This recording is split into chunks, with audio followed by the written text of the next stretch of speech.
Pessoal, para quem não me conhece, meu nome é Davi, eu sou filho do pastor Davis, e eu estou aqui para trazer uma mensagem ao seu coração essa noite.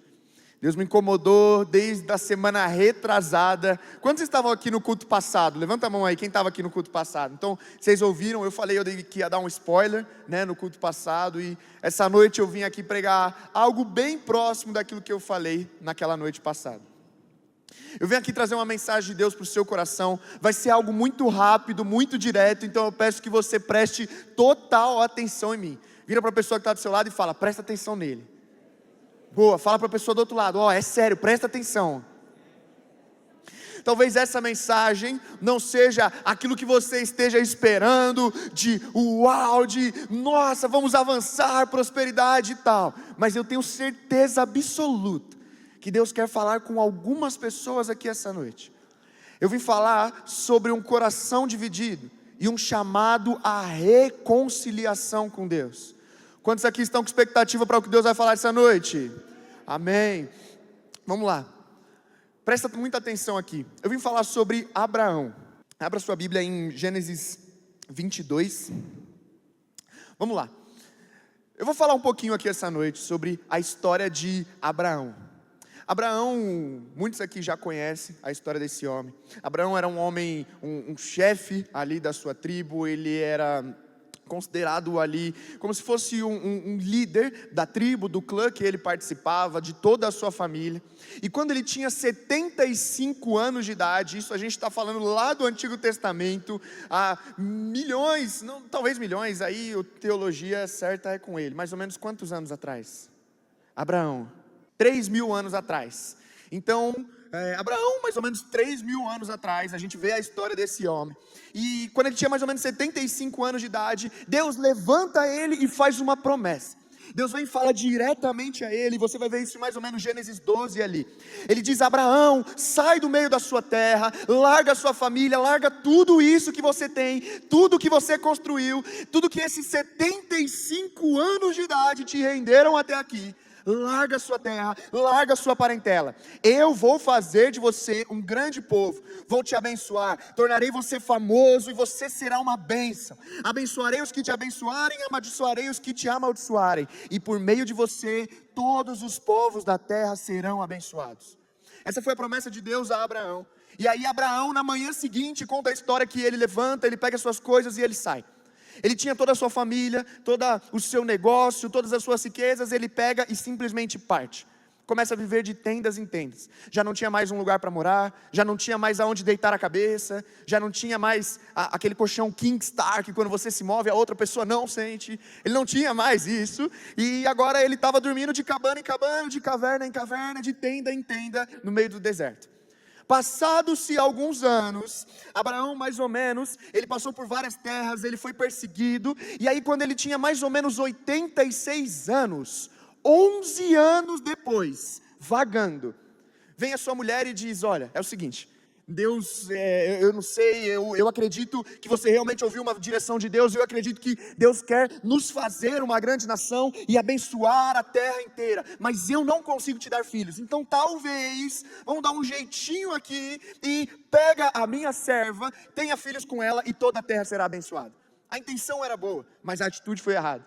E aí Abraão concordou com isso. Sara disse, já que o Senhor me impediu de ter filhos, deite-se com a minha serva. E com 86 anos de idade, Ismael nasceu. Vamos lá. E aí um pouquinho mais para frente, Deus vem e fala para Abraão, não, você não entendeu. Eu vou fazer de você. Não tenta dar um jeitinho. Não tenta passar a perna, não tenta fazer de outro jeito. Eu quero te abençoar. Eu quero prosperar. Passados-se 14 anos depois disso, ou seja, 25 anos depois que ele saiu da sua terra, vem o Senhor. Em Gênesis 21 ele vai contar, o Senhor foi bondoso com Sara, como lhe dissera, e fez por ela o que prometera. Sara engravidou e deu um filho a Abraão, na sua velhice, na época exata que Deus lhe prometera. Abraão deu o nome de Isaque ao filho que Sara dera. Estão comigo até aí? Fala amém. Então Abraão vagou por 25 anos, passou por maus bocados, não tinha aonde deitar a cabeça, mas Deus foi fiel naquilo que falou a ele. Deus trouxe a promessa. E aí, o que acontece em seguida? Mais ou menos 15, 20 anos depois. Aí, meu irmão, a gente já está falando de quase 50 anos, desde que Deus falou a primeira vez com ele. Presta atenção nessa linha do tempo. Quase 50 anos, desde quando Deus deu uma direção para ele. Isaac tinha mais ou menos 15, 20 anos. Imagina que alegria. Cara, 25 anos, 75 anos da sua vida, você nunca teve um filho. Deus te chama, te levanta e fala, eu vou abençoar você, eu vou te dar um filho. Passam 25 anos depois disso, nasce uma criança, forte, saudável. Era a alegria da casa, eles estavam felizes, era a promessa de Deus. Era aquilo que Deus tinha falado, eu vou entregar. De repente, numa manhã, Deus fala assim, Abraão, pega o seu filho e sacrifica ele como um holocausto para mim. Aquilo que você esperou 25 anos vagando no deserto. Aquilo que já se passaram 15 anos, 20 anos, que ele cresceu, pega e mata.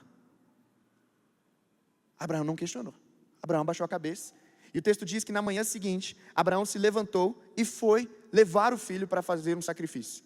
Juntou alguns amigos, eles foram fazer um sacrifício como era de costume. E aí em Gênesis 22, no versículo 7, enquanto eles estavam caminhando, Isaac estava carregando as coisas do sacrifício, eles não tinham um cordeiro, eles estavam subindo ali ao monte, e aí Isaac vem e pergunta ao seu pai. No versículo 7 ele vai dizer, Isaac disse a Abraão, seu pai, pai, e ele, sim meu filho, aqui eu estou. Isaac pergunta, a brasa e a lenha estão aqui, mas onde está o cordeiro para o holocausto? Abraão então, pressionado, sabendo que o próprio filho era o cordeiro. Deus mesmo há de prover o cordeiro para o holocausto, meu filho. Então os dois continuaram a caminhar juntos. Quando eles chegaram ao lugar que Deus havia lhe indicado, Abraão construiu um altar e sobre ele arrumou a lenha. Amarrou Isaque, o seu filho, e o colocou sobre o altar em cima da lenha. Então Abraão estendeu a mão, pegou a faca para sacrificar o filho. E quando ele ia matar o próprio filho, o anjo do Senhor o chamou e disse, Abraão, Abraão. E ele, sim Deus, aqui eu estou. Não estenda sua mão contra o rapaz, não lhe faça nada. Agora sei que você teme a Deus, porque não negou dar a mim o seu filho, o seu único filho. Olha aqui para mim, Abraão tinha matado Isaque, aqui e aqui. Às vezes a gente ouve e é acostumado com as histórias da Bíblia, e sabe que assim, Deus prova, né, algumas coisas. Esse cara não era acostumado com isso, não era comum. Imagina você esperar 25 anos e Deus falou, vem e mata o seu filho.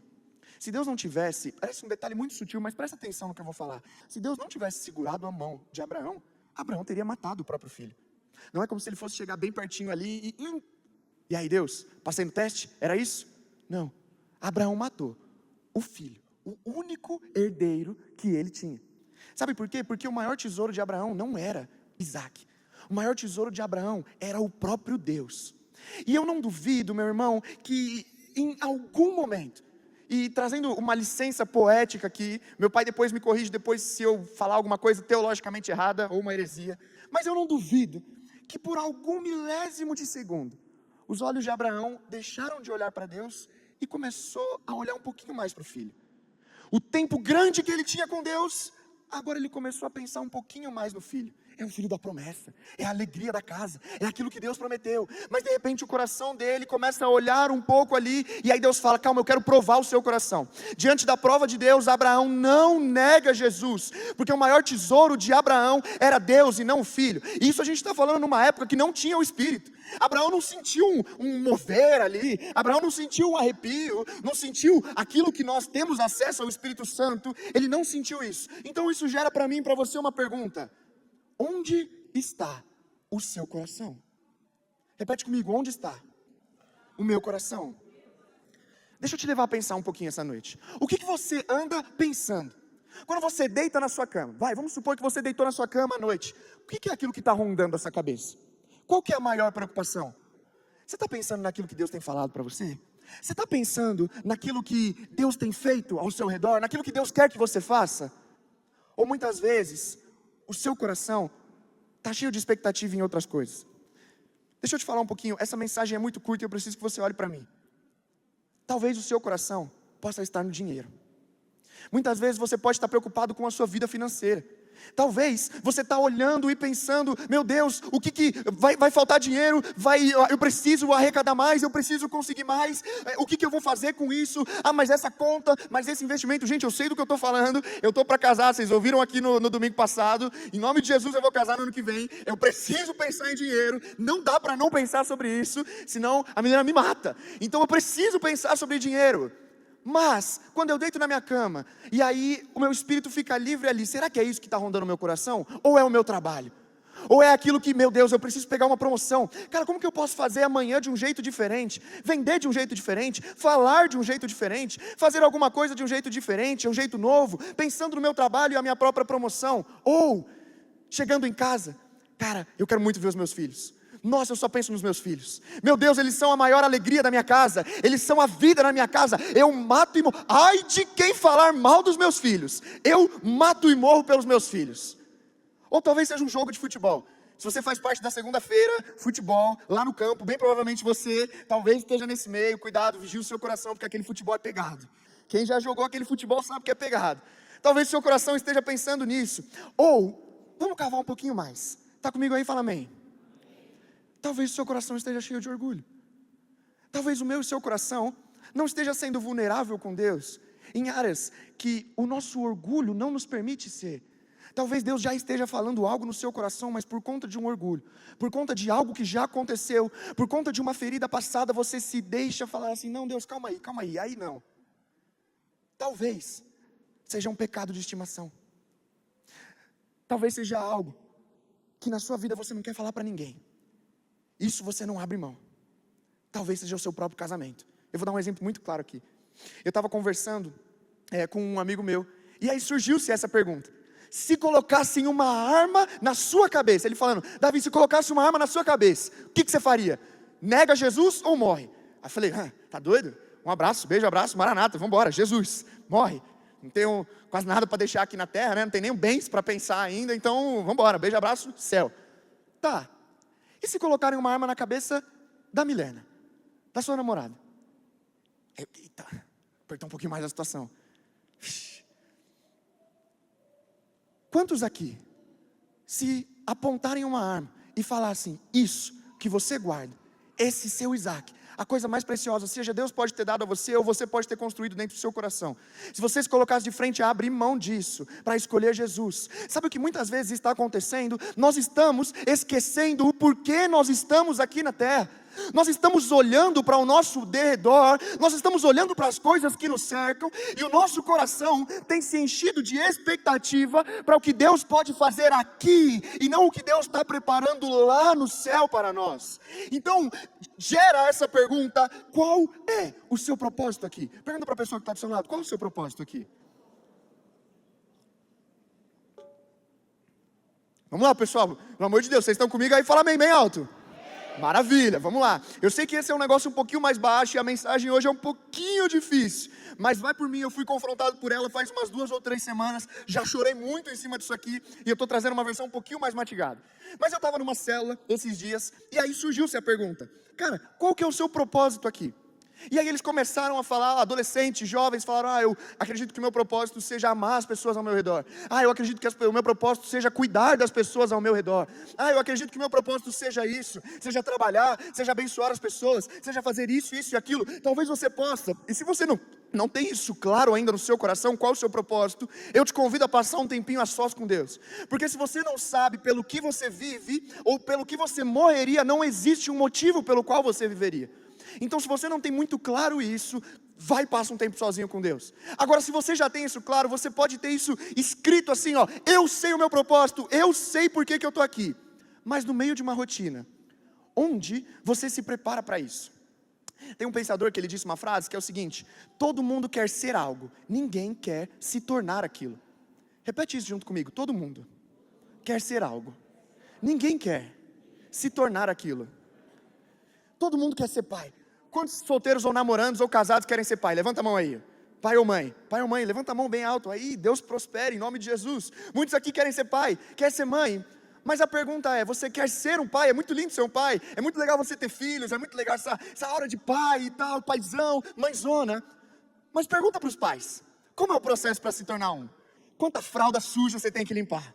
Quantas vezes durante a noite você tem que sair com seu filho, que ele não dorme, ele não dá sossego, a cadeirinha do carro está desconfortável, o papai ele não quer comer o papá, e aí você já se estressou, aí você está cansado, você chega em casa, os pais estão aí tudo concordando, você chega em casa, aí você olha assim, meu, se eu estou cansado, eu quero deitar, eu quero descansar, e aí tem as crianças lá que você tem que brincar, você tem que pular, você tem que fazer um auê. É muito difícil se tornar um pai ou uma mãe, mas todo mundo quer ser. Do mesmo jeito, um empresário, um homem de sucesso. Quantos aqui querem ser cheios assim de Deus prosperar financeiramente o seu negócio? Você ter condições daquele sonho que você quer, daquela viagem que você tanto sonha, de aposentar a sua família, de aposentar os seus pais. Esse é um sonho lindo, mas quem quer pagar o preço? Quem quer passar 10, 12 horas por dia trabalhando? Quem quer muitas vezes não ter folga? Quem quer muitas vezes, às vezes a gente está cansado, passou 6, 8 horas por dia, já está cansado, já quer morrer, já quer pedir as contas. Meu trabalho está me matando. Como que a gente vai chegar ao ponto de ser algo, se a gente não se tornar aquilo? E aí a gente entra num grande ponto aqui. Nós precisamos nos tornar homens de Deus. E como que a gente faz isso? Colocando Deus na nossa rotina. Todos aqui estão, se você está aqui nessa igreja, quer dizer que você quer ser um homem, quer ser uma mulher de Deus. Você quer que as pessoas olhem para você e vejam um homem de Deus, vejam uma mulher de Deus. Nós estamos aqui porque nós somos a resposta para esse mundo. Deus nos chamou para ser o sal da terra, a luz do mundo. Esse é o nosso chamado aqui nessa terra. Mas, como estamos nos preparando para isso? Eu vou dar um exemplo muito simples. Aonde está Deus na sua rotina? Se você parasse para pensar por 30 segundos, aonde está Deus na sua rotina? Aonde você acha esse tempo? Aí você vai falar, Davi, para você é fácil falar, você trabalha aí do lado da sua casa, para quem não sabe eu moro aqui no predinho do lado. Você trabalha do lado da sua casa, você tem tempo para orar, você trabalha aí perto da igreja, dá para ir no cenáculo. Vamos lá, pegar alguns exemplos aqui. Alan, chega aí. Fala em um minutinho como é a sua rotina. E depois, aonde Deus está e se encaixa nessa rotina? Eu acordo 3h30 da manhã para ir trabalhar. Pego o ônibus, já começo escutando os louvores no caminho. Chego no serviço 6 horas. Aí 9 horas, 9h30 tenho um café da manhã. É quando eu tenho meu devocional. É lá que nasce algumas composições que Deus Ele me dá. Aí depois tem o horário do almoço. Aí é mais um momento onde que eu oro. Aí vou para a faculdade. Chego na faculdade 4 horas, durmo um pouquinho, aí depois já levanto de novo, já começo a meditar na palavra de novo, vou para a aula, quando venho, volto, umas 11 horas, 11h30 eu chego em casa, aí oro de novo, meia-noite eu durmo e acordo 3h30 de novo. E é isso. 3 horas e meia de sono por dia.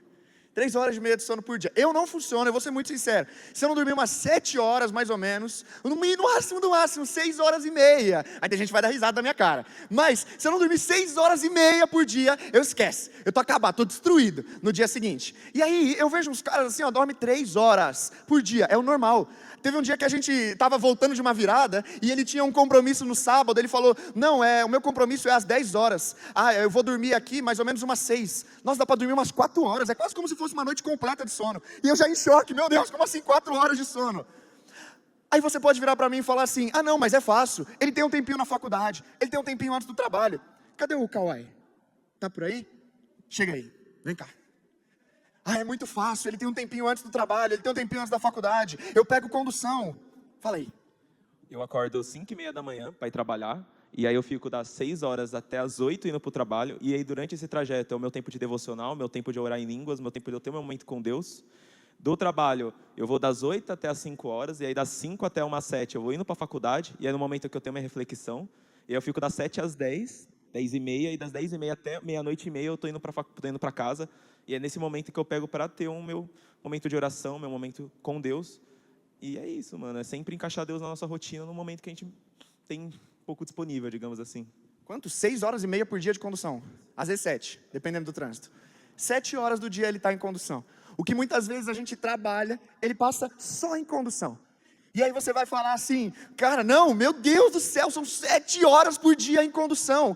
Como que a gente vai desafiar um menino desse? Aí eu estou discipulando, eu virando para ele, né, falando, mano, você precisa orar, você precisa ler a Bíblia. Aí ele falou, mano, como assim? Eu não tenho tempo para isso.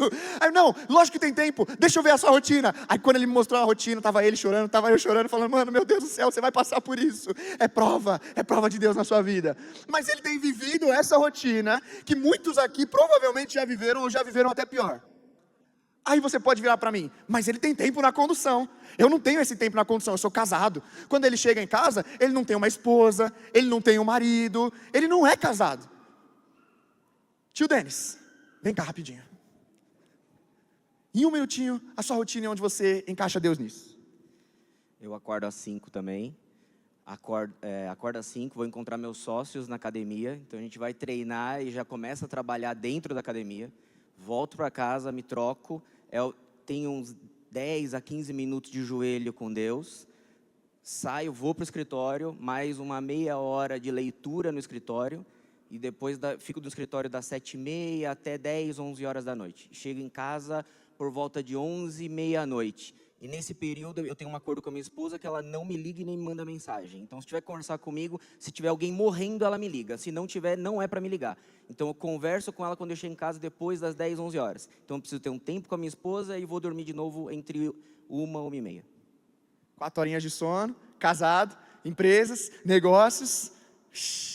Como é que a gente encaixa Deus na rotina? Nos tempinhos vagos que a gente tem. Aí você pode ter audácia, que aí já virou audácia, aí cria vergonha na cara, pelo amor de Deus. Mas aí você pode ter audácia de virar e falar assim, não, pera, um é estudante, o outro é condução, ele é casado, mas filhos, eu tenho filhos, eu não consigo, porque eu tenho que cuidar dos meus filhos, eu tenho que cuidar da minha família, querendo ou não, peraí, ele não tem filhos, ainda ele consegue. David, pai de família, fica de pé aqui rapidinho, conta a sua rotina. Bom, levanto 5 horas da manhã, né? Aí me troco meu filho, mais velho, deixo ele ir para a escola, vou trabalhar mais ou menos 1h30 de transporte. Nesse 1h30 é o horário que eu tenho para ouvir os louvores que a gente vai ministrar, ouvir o que tem de novo e também ali é o meu momento de devocional com Deus, é o momento que eu choro no carro e olhando o trânsito chorando, e olhando o trânsito chorando, né? Todo esse percurso. Aí tem o meu período de trabalho.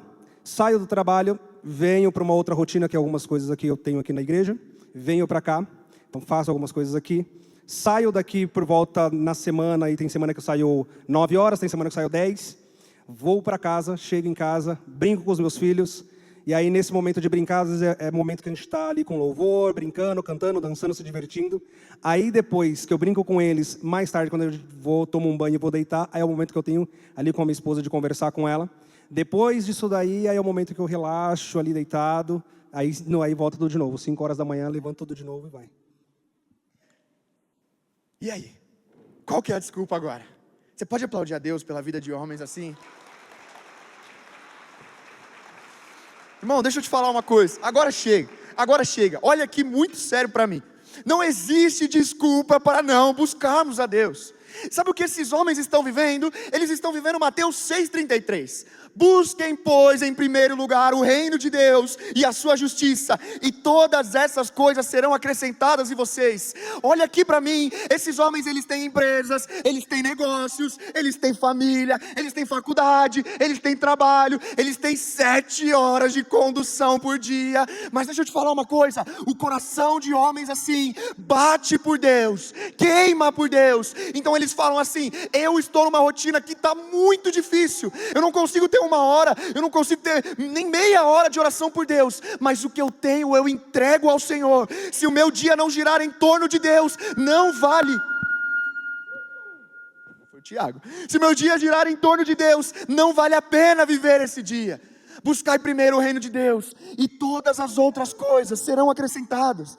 Sabe o que isso ensina para mim e para você? A gente volta naquela outra pergunta. Você negaria a Jesus?